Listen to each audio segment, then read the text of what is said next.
अस्सलाम वालेकुम दोस्तों, मेरा नाम है अली वर्ष हमेशा की तरह मौजूद है और आप देख रहे हैं जिस वक्त क्रिकेट लवर अली शो को कैसे देखना बनता है। दूसरे आप लोग से बात करने जा रहे हैं, बात करेंगे जी आज आपके साथ टॉप क्रिकेट न्यूज का सेगमेंट आपसे शेयर करेंगे। नंबर 1 पे आप लोग से बात करने जा रहे हैं, जो आपको अपडेट आ रही है वो आ रही है T20 वर्ल्ड कप के वार्म अप मैचेस को लेकर अपडेट आ रही है। क्या अपडेट है वो आप लोग से शेयर करेंगे। शेड्यूल जारी कर दिया गया। न्यूजीलैंड ने आज बड़ी कमाल किस्म की विक्ट्री हासिल कर ली है। फाइनली इंडिया के खिलाफ 5 T20 हुए, तीनों में इंडिया ने ट्रैश किए रखा न्यूजीलैंड को। आज फाइनली वो जीते हैं, इस पर बात करेंगे। इरफान पठान ने अपनी टॉप 4 पिक्स की है सेमीफाइनल के लिए, और मजे की बात यह कि पाकिस्तान को पिक कर लिया, वो भी इरफान पठान ने। ऐसे माहौल में क्या हुआ भाई, आज लगता है कि वो आवाज में नहीं है भाई साहब। इस पर बात करेंगे। गिलेस्पी के हवाले से बात करेंगे। भाई ये क्या कहानी आ रही है जैसन गिलेस्पी की, वो आपको बताएंगे। अहमद शहजाद इन एक्शन दिख सकते हैं आपको पीएसएल में। बेचारे को पहले तो किसी ने नहीं लिया, जिस टाइम पे बेचारा मैं इतनी परफॉर्मेंस दिखाता रहा, सारा कुछ करता रहा। हम भी कहते रहे यार अहमद शहजाद और अक्कू भाई इन दोनों को लो। लेकिन अब क्या खबर है कि अहमद शहजाद का कमबैक हो सकता है। वैसे तो उन्होंने रिटर्न में पहले ऐसे खिलाड़ी जिन्होंने कहा था, रिटर्न में लिख के रिटायरमेंट दी थी कि मैं पीएसएल से रिटायरमेंट देता हूं, भाड़ में जाएगी इस तरह कहानी का। पहले खिलाड़ी बने थे जिन्होंने पीएसएल से रिटायरमेंट दी हो। हाँ, इसके बाद जो खबर आ रही है वो इवन लिविस की आ रही है खबर। क्या आ रही है खबर भाई, वो आपको बताएंगे। क्या स्टोरी है, क्यों दिल बर्दाश्त हो गया भाई साहब, इस पर बात करेंगे।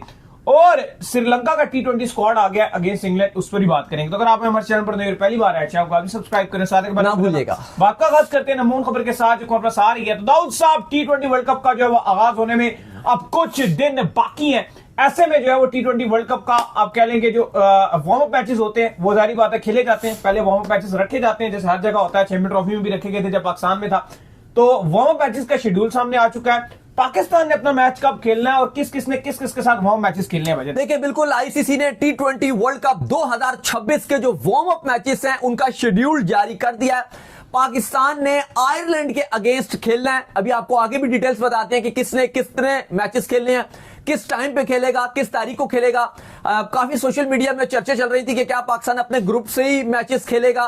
तो हमने उस टाइम भी बताया था कि भाई ग्रुप के जो अपने हैं वो नहीं होंगे, पाकिस्तान का दूसरे ग्रुप से मैचेस होंगे। क्योंकि जो 7 वाला हमारा ग्रुप है, जिसमें आपको बताया कि ये श्रीलंका शामिल थी, आयरलैंड शामिल थी, ओमान शामिल थी, इनमें से किसी एक के साथ पाकिस्तान का रखा जाएगा पाकिस्तान के ग्रुप में। क्योंकि नीदरलैंड थी, काफी जगह चल रहा था क्या नीदरलैंड के साथ पाकिस्तान का मैच होगा, तो हमने उस टाइम भी बताया था। लेकिन फाइनली आज बता दिया गया है, बल्कि ये कल भी डेट्स आ गई थी, लेकिन अब ऑफिशियल हो गया कि पाकिस्तान आयरलैंड के अगेंस्ट भिड़ेगा। पाकिस्तान ऑस्ट्रेलिया की पहले सीरीज है, वो खत्म करने के बाद जब पाकिस्तान वापस जाएगा तो यहां पे पाकिस्तान का एक मैच होगा। ऑस्ट्रेलिया भी वार्म अप मैच खेलेगा, वो आपको आगे जाके बताते हैं। लेकिन वार्म अप मैच का जो शेड्यूल है वो 2 फरवरी से वार्म अप मैचेस का आगाज हो जाएगा। पहला मैच 2 फरवरी मंडे दोपहर 2:30 बजे अफगानिस्तान आगाज करेगा स्कॉटलैंड के साथ। फिर शाम को 4:30 बजे इंडिया ए खेलेगी यूएसए से। अच्छा, इसमें ना इंडिया ए क्योंकि होस्ट है और श्रीलंका को भी कहा गया कि आप अपनी एक टीम और बना लें क्योंकि अवेलेबिलिटी कम होती है, तो जो प्रैक्टिस करना चाहती है टीम्स तो वो आपकी ए टीमों के साथ खेल लेंगी। तो इसमें इंडिया ए और श्रीलंका ए भी आपको मिलेगा नाम, तो कंफ्यूज ना हुएगा। अच्छा, इसके बाद जो 2 फरवरी को तीसरा मैच है वो कनाडा और इटली का होगा, शाम को 6:30 बजे जो चेन्नई में खेला जाएगा। फिर बारी आएगी 3 फरवरी को 12:30 बजे कोलंबो में श्रीलंका ए खेलेगी ओमान के साथ। फिर 2:30 बजे नीदरलैंड खेलेगी जिम्बाब्वे के साथ कोलंबो में। और 3 फरवरी को नेपाल खेलेगी यूएई के साथ चेन्नई में, यह शाम को 4:30 बजे खेला जाएगा। फिर 4 फरवरी को नमीबिया स्कॉटलैंड दोपहर 12:30 बजे बेंगलोर में आमने सामने होंगे। वेस्ट इंडीज अफगानिस्तान के साथ खेलेगी, अफगानिस्तान को 2 वार्म अप मैच मिल रहे हैं, ये दोपहर 2:30 बजे खेला जाएगा। जबकि पाकिस्तान भी 4 फरवरी को 4:30 बजे श्रीलंकन का जो साइलीस स्पोर्ट्स क्लब है SSC, जहां पे पाकिस्तान ने नीदरलैंड के साथ भी अपना पहला मैच खेलना है। पाकिस्तान शाम 4:30 बजे 4 फरवरी को बुध को आयरलैंड के साथ खेलेगा। और यह पाकिस्तान की भरपूर तैयारी करने का मौका है, क्योंकि साइलीस स्पोर्ट्स क्लब में पाकिस्तान कभी भी मैच नहीं खेला।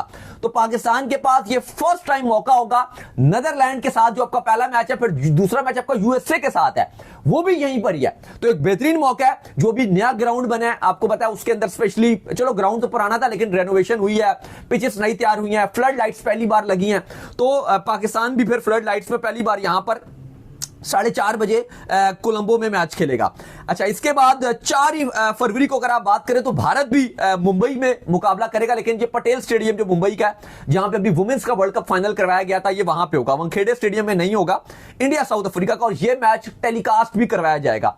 अभी ऑफिशियली स्टार स्पोर्ट्स ने कंफर्म नहीं किया कि कौन कौन से मैच टेलीकास्ट होंगे, लेकिन हां कुछ मैच टेलीकास्ट होंगे जिनमें ये कंफर्म किया गया कि इंडिया साउथ अफ्रीका का लाजमी टेलीकास्ट होगा। बकिया मैच अभी वक्त रहते बताया जाएगा कि कौन से टेलीकास्ट होंगे। अब आती है 5 फरवरी की 12:30 बजे जो पहला मैच है कोलंबो में खेला जाएगा, ये ओमान और जिम्बाब्वे का। दूसरा मैच 2:30 बजे कनाडा नेपाल खेलेंगे चेन्नई में, जबकि तीसरा मैच में ऑस्ट्रेलिया आमने सामने होगा नीदरलैंड के। फिर इसके अलावा अगर आप देखें तो जो न्यूजीलैंड और यूएसए हैं वो भी आमने सामने होंगी मुंबई का जो पटेल स्टेडियम है शाम को 6:30 बजे, ये भी 5 फरवरी को होगा। फिर 6 फरवरी को आखिरी दिन होगा वार्म अप मैच का, और 2 वार्म अप मैच खेले जाएंगे। एक इटली और यूएई का चेन्नई में खेला जाएगा दोपहर 2:30 बजे, जबकि बेंगलोर में इंडिया ए आमना सामना करेगा नमीबिया का।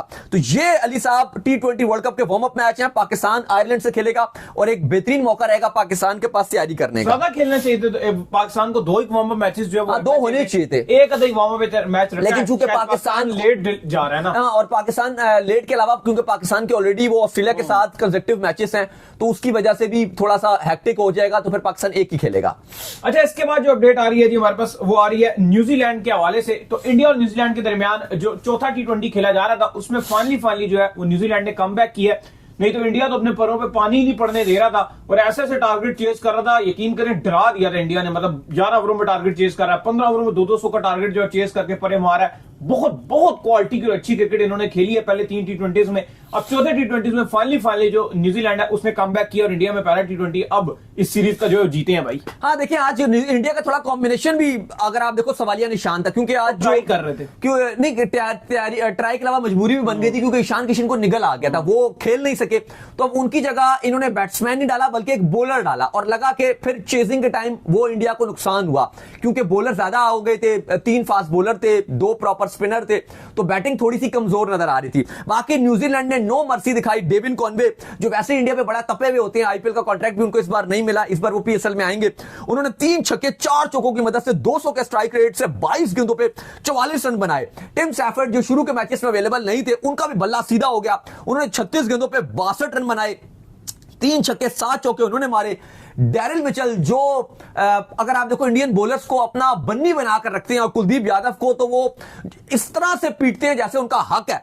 18 गेंदों पे 39 रन, 3 छक्के 2 चौके, तकरीबन 225 के स्ट्राइक रेट से उन्होंने बैटिंग की। और फॉल्क्स ने भी 6 गेंदों पे 13 रन बनाए, 1 छक्का और 1 चौका मारा। और इस तरह से जो भारतीय बॉलर्स थे, कुलदीप यादव 4 ओवर में 39 रन पड़े, रवि बिश्नोई जिनको भारत वर्ल्ड कप के स्क्वाड में डालने का फैसला कर रहा है, वाशिंगटन सुंदर जो कि अभी तक रिकवरी नहीं कर पा रहे, और इंडिया ये फैसला कर रहा है कि इनको स्क्वाड में डाला जाएगा। उनको 4 ओवर में 49 रन, पिछले मैच के ये हीरो थे, लेकिन आज न्यूजीलैंड ने तोबा जो आज हशर नशर किया रवि बिश्नोई का, बल्कि मैनुअल अली साहब ने इसकी बॉलिंग बड़ी करीब से देखी है, इसको नेट्स में बॉलिंग करते हुए देखा हुआ है दुबई में, अच्छी ये बॉलर है, लेकिन आज किसी को नहीं छोड़ा। हर्षद राणा 4 ओवर 54 रन, बुमराह को भी 4 ओवर में 38 रन। और जब इंडिया बैटिंग करने के लिए आया तो उनका स्टार्ट ही बहुत बेकार था, क्योंकि अभिषेक शर्मा जो लगातार रन बना रहे थे, आज मैट हेनरी से 0 पर उनको चलते बनाया, और उसके बाद इंडिया कोलैप्स ही देखने को मिला। सूर्य कुमार यादव जो ऐसा लगता है कि जब जितना डेड मैच होगा उतना वो रन बनाते हैं, या उनके लिए अगर दूसरा प्लेयर बहुत आसान कर दे, लाइक पिछले मैच में अभिषेक शर्मा ने बहुत अच्छा कर दिया तो उन्होंने बड़ा अच्छा कर दिया, उससे पिछले मैच में ईशान किशन ने कर दिया तो वो भी आगे, या कुछ जिम्बाब्वे वगैरह आ जाए तो सूर्य कुमार यादव बहुत अच्छा करते हैं। लेकिन जब इंडिया को इनकी जरूरत होगी ये बंदा कभी रन नहीं बनाएगा। लेकिन फॉर्म लग गई है दोबारा से इसकी भी, सूर्य कुमार यादव की आज सिर्फ नहीं किया, अदरवाइज पिछले मैच में क्योंकि अभिषेक शर्मा ने कर दिया तो फॉर्म लग गई, उससे पिछले मैच में ईशान किशन ने कर दिया तो फॉर्म लग गई। खैर अली साहब, लेकिन आज शिवम दुबे का बल्ला बड़ा जबरदस्त चला, 7 छक्के 3 चौके मारे, 23 गेंदों पे उन्होंने 65 बनाया। एक टाइम पे लगा कि शायद इस गेम में वापस आने की कोशिश करेंगे, उनका हाथ लगा हेनरी का बॉल कराते कराते, जिसकी वजह से बॉल विकेट पे लग गया और ये अपनी क्रीज से निकले विदाउट हो गए। और फाइनली न्यूजीलैंड ने अब एक मैच में जीत हासिल किया, लेकिन सीरीज ऑलरेडी इंडिया अपने नाम कर चुका है। अली साहब, न्यूजीलैंड को काफी लोग, अगर आप जो टॉप सेमीफाइनलिस्ट में रख रहे हैं, न्यूजीलैंड को हर कोई रख रहा है, लेकिन न्यूजीलैंड ने इस सीरीज में बहुत मायूस कुन परफॉर्मेंस दिखाई थी, इवन तो ओडीआई में वो जीते। लेकिन एक और भी चीज मानने वाली है जो न्यूजीलैंड इतना अच्छा नहीं कर पाया, क्योंकि न्यूजीलैंड की जो वर्ल्ड कप की टीम होगी शायद उनमें से 3-4 जो प्लेयर का कॉम्बिनेशन था वो इंडिया को शुरू में नहीं मिला। अभी लॉकी फर्गुसन ने इसमें आना है, टिम सैफर्ड शुरू के मैच के लिए अवेलेबल नहीं थे, बाद में वो खेले, आज उन्होंने बड़ा अच्छा किया। अभी आप देखो फिन एलन इस टीम में आएंगे, लॉकी फर्गुसन ने इस टीम में ज्वाइन करना है, तो माइकल ब्रेसवेल भी T20 में खेलेंगे जो इनकी मेन वर्ल्ड कप की 11 होगी। तो कहीं ना कहीं अगर आप देखो तो न्यूजीलैंड आहिस्ता आहिस्ता लेकिन राइट ट्रैक पे आ रहा है। इतना आसान नहीं रहेगा, लेकिन हाँ इंडिया का भी कॉम्बिनेशन आज ठीक नहीं था। ईशान किशन वो नहीं खेल रहे थे, लेकिन आपको ये भी नहीं भूलना चाहिए कि पहले तो ईशान किशन इनके प्लान्स में थे ही नहीं, वो शुभमन गिल की जगह आए और छा गए। लेकिन इस टाइम न्यूजीलैंड ने दोबारा इंडिया को बताया कि भाई जरा हौसला रखिए, हम भी वर्ल्ड कप में कुछ खास करने के लिए आए और ये वर्ल्ड कप की हमारी तैयारी वाली सीरीज है, वर्ल्ड कप में हम आपको किसी और माहौल में मिलेंगे। लेकिन तब जब सब कुछ खत्म हो गया। खैर इसके बाद जो अपडेट आ रही है वो आ रही है इरफान पठान को लेकर। तो इरफान पठान ने जो अपनी टॉप 4 जो सेमीफाइनलिस्ट है वो पिक की है, और उसमें मजे की बात यह है कि पहली बार ऐसा देखने को मिल रहा है कि हैरानकुन है कि इरफान पठान ने पाकिस्तान को अपनी सेमीफाइनलिस्ट जो वो रखा है। अक्सर इंडिया के जो खिलाड़ी हैं वो तो ये भूल भी जाते हैं कि पाकिस्तान भी जो है वर्ल्ड कप खेल रहा होता है, वो तो ऐसे स्किप कर देते हैं कि यार पाकिस्तान कहीं है ही नहीं। इरफान पठान वैसे ही बड़े कंट्रोवर्शियल रहते हैं, पड़ोसियों संडे मंडे कैसा रहा, इस बार फिर संडे आने वाला है, संडे फिर इंडिया पाकिस्तान का मैच होने जा रहा है अंडर 19 का, लेकिन फिर वही चल जाएगा पड़ोसियों मड़ोसियों वाला चक्कर। तो भाईजान इरफान पठान ने जो पिक की है सेमीफाइनलिस्ट, पाकिस्तान के अलावा तो एक इंडिया होगी, बाकी 2 कौन है? देखिए बड़ी ही हैरानी की बात है क्योंकि इरफान पठान से कोई उम्मीद नहीं लगाता, इवन तो पाकिस्तान अच्छा भी कर रहा हो, बहुत अच्छा कर रहा हो और पाकिस्तान फेवरेट भी हो, फिर भी हमने देखा है कि इरफान पठान हमेशा ये बात करेंगे कि पाकिस्तान के खिलाफ जान के, मतलब हम चुटकुला लगाने के लिए, सोशल मीडिया में वायरल होने के लिए जान के वो बात करेंगे। लेकिन स्टार स्पोर्ट्स में जब पूछा गया उनसे कि अपनी टॉप 4 बताइए, तो उन्होंने कहा कि पहली मेरी इंडिया, दूसरी उन्होंने कहा ऑस्ट्रेलिया, तीसरी न्यूजीलैंड और चौथी उन्होंने पाकिस्तान चूज की। पहले तो आपको यह बता दें कि अक्सर लोग गलत चूज करते हैं, वो एक ही ग्रुप की 4-4 बता देते हैं, और इवन आपके एक्स क्रिकेटर्स। लेकिन इसमें थोड़ा सा आपको यह सोचना पड़ेगा कि आईसीसी ने ऑलरेडी सीड किया हुआ है। अगर सब कुछ ठीक रहता है तो जो 2 ग्रुप्स बनेंगे उनमें पाकिस्तान के ग्रुप में जो टीमें आएंगी वो आएगी एक इंग्लैंड, एक आएगी न्यूजीलैंड, और अगर वहां से श्रीलंका ही क्वालिफाई करती है, श्रीलंका ऑस्ट्रेलिया, तो श्रीलंका यहां पे आ जाएगी। जबकि जो दूसरा ग्रुप है इंडिया वाला, उसमें इंडिया होगी, ऑस्ट्रेलिया होगी, साउथ अफ्रीका होगी, और अगर यहां से वेस्ट इंडीज जाती है तो फिर वेस्ट इंडीज ही होगी। वहां अगर बांग्लादेश पहले होती तो हम शायद सोचते कि वो भी चली जाएगी। लेकिन अली साहब, इरफान पठान का इस तरह से पाकिस्तान को पिक करना, क्योंकि जो स्टार स्पोर्ट्स का काफी लंबा आप कह लो कि पैनल था जिसमें इंडियंस से ज्यादातर मोहम्मद कैफ थे, आकाश चोपड़ा वगैरह, किसी ने भी पिक नहीं किया। मुझे बड़ी हैरानी रहती है स्पेशली आकाश चोपड़ा के हवाले से, क्योंकि वो तो अगर आप उनका इस टाइम कंटेंट भी देखो तो टोटली वो एंटी पाकिस्तान कंटेंट रहता है और लगता है कि फोर्सफुली बना रहे। इवन पहले वो ऐसे नहीं थे, अगर आप पिछले 1-1.5 साल पहले चले जाएं तो उनका कंटेंट ऐसा नहीं होता था। इवन आपको मैंने पहले भी बताया था कि जब आकाश चोपड़ा से न्यूयॉर्क में मुलाकात हुई थी इंडिया पाकिस्तान के मैच में, तो इवन उन्होंने मुझे कॉफी बना के दी थी, क्योंकि आपको पता है कि वो थोड़ी सी मैनुअल मशीन थी और वो इतना नहीं कॉफी हम पीते तो समझ भी नहीं आ रही थी। तो उन्होंने कहा लाइन जी मैं आपको बना के दिखाता हूं और सिखाता भी हूं आपको कि किस तरह बनाएं, और उन्होंने कॉफी बना के दी। मैंने बताया कि मैं और अली साहब बड़ा अच्छा हम जो काम कर रहे हैं, उन्होंने बड़ी तारीफ भी की कि बड़ा बढ़िया है।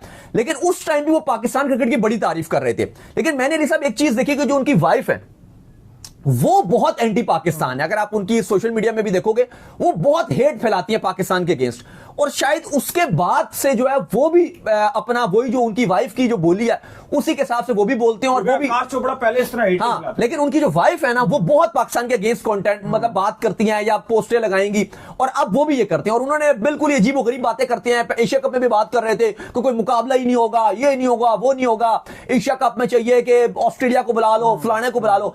लॉजिकल बात है भाईजान के एशिया कप में ऑस्ट्रेलिया, या वो कहते हैं एशिया अफ्रो कप कर लो, या कोई मशवरे देते हैं कि जी और 2 टीमों को बुला लो। पहली बात यह है कि एशिया कप अगर ये बाकी बाहर की टीमें बुलाएगा तो आईसीसी उसको कभी अप्रूव ही नहीं करेगा। आपको यह भी समझना पड़ेगा। सिर्फ एशिया की टीम होती है। और आखिरी बात, अगर आप कोई दूसरी टीम्स बुलाते हो ट्राई सीरीज के अलावा, कभी भी अगर आप 4 टीमों का या 5 टीमों का टूर्नामेंट कराते हो, वो आईसीसी के अप्रूवल के बगैर नहीं हो सकता।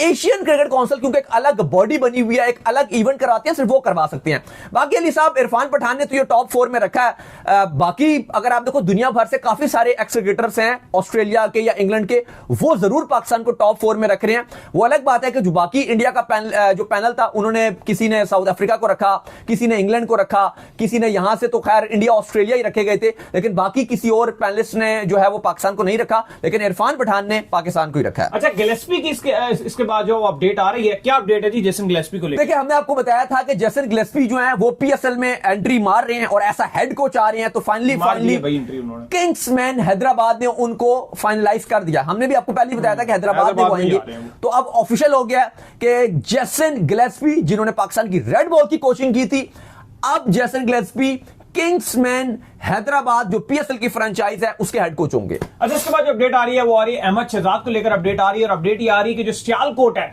उन्होंने जो है बड़ी शो किया उम्मीद के वो जो है वो अहमद शहजाद से बात कर रहे हैं, और अहमद शहजाद को इस बार पीएसएल में इन एक्शन आप देख सकते हैं, मतलब कोचिंग शोचिंग स्टाफ के रोल में, क्योंकि अहमद शहजाद ने काफी टाइम से रिटायरमेंट दे दिया और उसके बाद वो मुझे कहीं दिखे भी नहीं कि वो किसी किस्म की क्रिकेट खेल रहे हो। एक टाइम पर उन्होंने अपनी पूरी एफर्ट लगाई, लेकिन उसके बाद पाकिस्तान क्रिकेट बोर्ड ने बड़ी ज्यादती की उस बेचारे के साथ। वो टॉप स्कोरर भी रहा, सारा कुछ करता रहा, लेकिन पीएसएल में भी, पीएसएल की जो टीम्स है उन्होंने भी बड़ी ज्यादती की उसके साथ, तो उसको पीएसएल में भी पिक नहीं किया गया।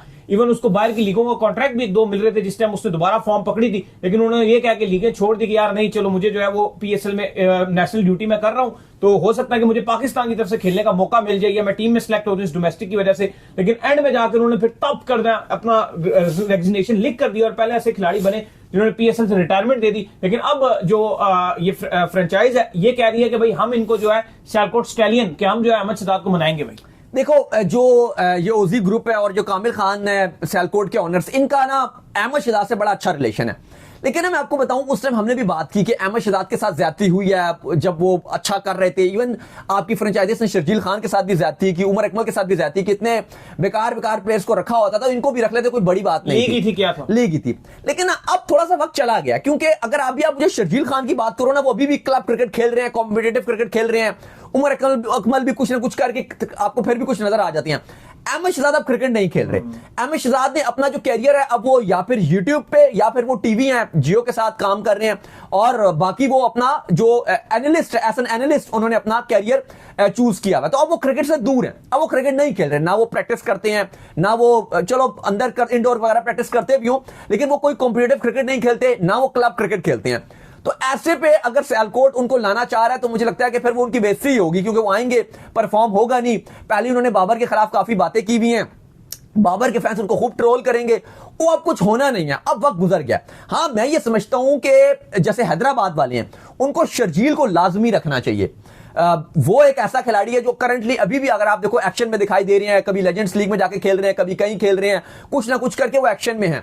लेकिन अहमद शहजाद अब उनका वक्त गुजर गया है, अब वो खुद भी नहीं खेल रहे ना। देखो, अगर खुद वो खेल रहे हो तो फिर एक फ्रेंचाइज उनको पिक करे तो समझ भी आता है, लेकिन अब वो खुद जब एक्शन में नहीं है, ना वो कॉम्पिटेटिव क्रिकेट खेल रहे हैं, तो अब सियालकोट ने खैर ये कहा है कि अगर पीएसएल उनका पीसीबी से भी हम इस हवाले से राब्ता करेंगे, अगर तो इनका नाम जो है, क्योंकि बगैर आप उसके डाल नहीं सकते ना लोकल प्लेयर्स का, तो शर्त यही है कि पीसीबी ने उस पूल में उनका नाम डाला। वो अब अहमद शहजाद ने, चूंकि वो पहले खिलाड़ी बने हैं जिन्होंने खुद रिटायरमेंट का ऐलान कर दिया, तो अब तो पॉसिबल है नहीं कि अगर वो यू टर्न लें, और अहमद शहजाद बार बार ये बात कर चुके हैं, अक्सर वो गुस्सा भी हुए, एक बार उन्होंने वीडियो भी इसके हवाले से किया कि देखो जी मेरा नाम पीसीबी ने डाल दिया, मैं तो रिटायर्ड हूं। तो उसके बाद से वैसे भी बड़ा ध्यान रखा जाता है कि इनका नाम ना डाला जाए, तो अब वो रिक्वेस्ट करते हैं कि भाई मेरा नाम जो पिक करने वाले खिलाड़ियां या ऑक्शन की जो लिस्ट है उसमें डाला जाए, तो वो भी फिर इंपॉर्टेंट बात है। इसके बाद जो खबर आ रही है वो आ रही है इवन लुइस को लेकर। तो भाईजान इनको जो है वो T20 वर्ल्ड कप का जो स्क्वाड है उसमें शामिल नहीं किया गया, वेस्ट इंडीज की तरफ से ड्रॉप किया गया, जिसके चलते ये फ्रस्ट्रेशन का शिकार हुए और इन्होंने जो है वो रिटायरमेंट का ऐलान कर दिया। खैर अपनी क्रिकेट तो खेल ली इन्होंने। हाँ, देखिए 10 साल से ये वेस्ट इंडीज की जो है वो नुमाइंदगी कर रहे हैं, बड़ा बेहतरीन कैरियर रहा है, 2016 से 2026 तक 15 से बल्कि ये खेल रहे हैं, बड़ी जबरदस्त इनका कैरियर रहा है। तो फाइनली उन्होंने कहा है कि अब वक्त आ गया कि मुझे कॉल लेनी है और अब मैं रिटायर्ड होने जा रहा हूं। ऑफिशियल वो जल्दी अनाउंस करेंगे, लेकिन फिलहाल उन्होंने कह दिया कि मैं रिटायर्ड होने जा रहा हूं, मेरा वक्त गुजर गया। काफी इंतजार उन्होंने किया था कि अभी मुझे मौका मिल जाता वर्ल्ड कप के स्क्वाड में, बहरहाल नहीं मिल सका। वेस्ट इंडीज का ऑलरेडी एक अच्छा और तगड़ा स्क्वाड है, तो आई डोंट थिंक सो कि इनकी जगह भी बन रही थी, और अब वक्त भी आ चुका कि अब वो रिटायर्ड होंगे। इवन ये पीएसएल भी खेल चुके हैं, आईपीएल भी खेल चुके हैं, दुनिया भर की ये लीग्स खेल चुके हैं और बेहतरीन परफॉर्मेंस दिखाई हैं। अच्छा, इसके बाद जो अपडेट आ रही है वो आ रही है श्रीलंका के हवाले से। तो श्रीलंका ने अब ओडीआई सीरीज, आपको पता है कि श्रीलंका और इंग्लैंड के दरमियान चल रही थी, जिसमें हैरी ब्रूक ने फाइनल में बहुत कूटा था और सीरीज जो है वो 2-1 से इंग्लैंड ने जो अपने नाम कर ली थी। अब आ गई है T20 की बारी और वर्ल्ड कप की तैयारी की बारी, जिसके चलते जो है श्रीलंका ने अपना स्क्वाड जो है वो अगेंस्ट इंग्लैंड जो है वो अनाउंस कर दिया है कैसा स्क्वाड आया जी? देखिए इंग्लैंड ने भी अपना स्क्वाड ऑलरेडी अनाउंस किया हुआ है। अभी श्रीलंका ने भी थोड़ी देर पहले अपना जो अगेंस्ट इंग्लैंड स्क्वाड है वो अनाउंस कर दिया। बेहतरीन मौका है दोनों टीमों के पास तैयारी करने का। डासु चनाका कप्तान होंगे, पाथुम निसांका, कामिल मिशारा, कुशाल मेंडेस, कुशाल परेरा, दिनंजय डी सिल्वा, असा लंका, लियांगे, पवन, इसके बाद हसारंगा, पवन भी है बिल्कुल, विलंगे, दिक्षाना, चमीरा, पथीराना, मधुशाना और ईशान मलिंगा। ये स्क्वाड है, पवन इनके बड़े फेवरेट है। उम्मीद करते हैं कि आज का हमारा शो आपको आएगा। स्नैप वीडियो को लाइक कीजिए, हमारे चैनल को सब्सक्राइब कीजिए, साथ के बेल आइकन को बजाइए और जाइए इस पवन को भी फॉलो कीजिए। बिल्कुल जी, इंस्टाग्राम पे मुझे फॉलो कर लीजिए, वहां पे मैं मौजूद हूँ, दाऊद पवन क्रिकेट के नेम से। अगर आपको कोई सवाल है तो भेजिएगा और इनको फॉलो कीजिए। मुझे फॉलो कर लीजिए, मैं अमजद क्रिकेट और ऑफिशियल पवन ऑफिशियल। फिर आप मिलते हैं नेक्स्ट वीडियो में। अल्लाह हाफिज।